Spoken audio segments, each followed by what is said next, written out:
Hi friends, నేను doctor Karunakar, MD in Ayurveda Panchakarma specialist. ఈరోజు Jeevan Jyothi nature cure multi specialty hospital నందు నేతి క్రియ అనే ప్రొసీజర్ని చేయడం జరిగింది.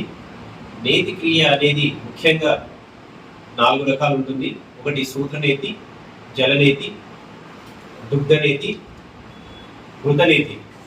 అయితే ఈ నేతి క్రియను ముఖ్యంగా మనము సైనసైటిస్లో చేస్తూ ఉంటాము.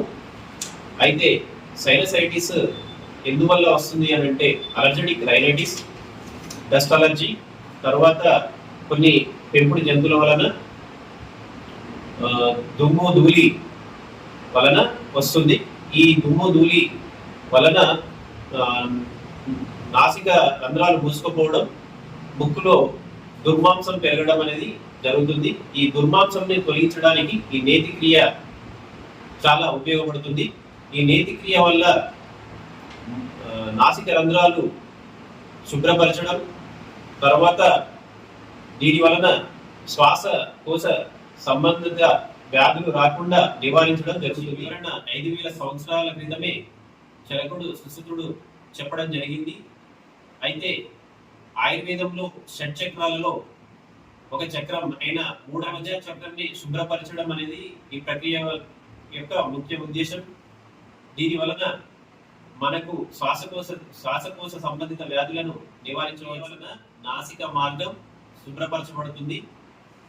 ఈ సమస్య గురించి బాధపడే వాళ్ళు మా Jeevana Jyothi nature cure multi specialty hospital నుండి వచ్చి నేరుగా మమ్మల్ని సంప్రదించవచ్చు. ధన్యవాదాలు. Hello friends and viewers.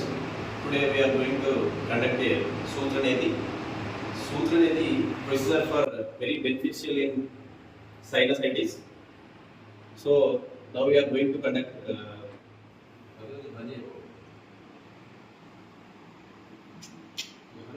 good.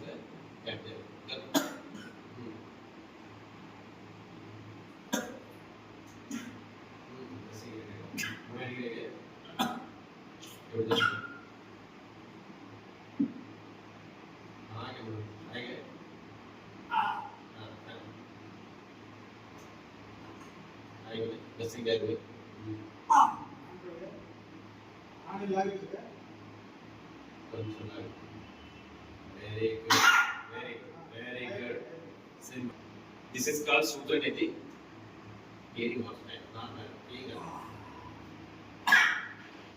దీన్ని మనము సూత్రనేతి అంటాము.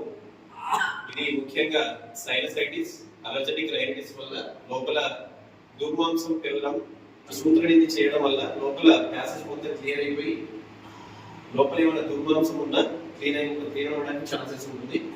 దీనివల్ల మామూలుగా మనకు కొంచెం ఇరిటేషన్ అనిపించినా కానీ పెద్దగా ప్రాబ్లం ఉండదు.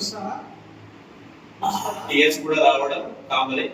సో పేషెంట్ కొంచెం ఇరిటేట్ అయిపోతారు, దానివల్ల ఇబ్బంది ఏమి ఉండదు. ఓకే, చేసినప్పుడు కట్ అయిన ఎండ్ బ్యాక్ ఉండాలి. ఇది టిప్ అనేది ఓపెన్ అయిన ఎండ్ బ్యాక్ ఉండాలి, క్లోజ్ అయిన ఎండ్. సూత్రనేతి అయిపోయిన తర్వాత దీన్ని నాడీ స్వేదనం అంటాము. అంటే బాడీ మొత్తం స్టీమ్ అందకుండా ఎక్కడైతే మనం ఎఫెక్టెడ్ పార్ట్ కానీ మనం అనుకున్న టార్గెట్ని స్వేదనం చేస్తాము ఇంకా ఆవిరితోటి. చేసిన తర్వాత మనము లైట్గా ఆయిల్ మసాజ్ చేసుకొని నస్యకర్మ చేస్తాం. ఇది మనము సైనసైటిస్, మైగ్రేన్లో కూడా చేస్తాము, పక్షవాతంలో కూడా చేస్తాము.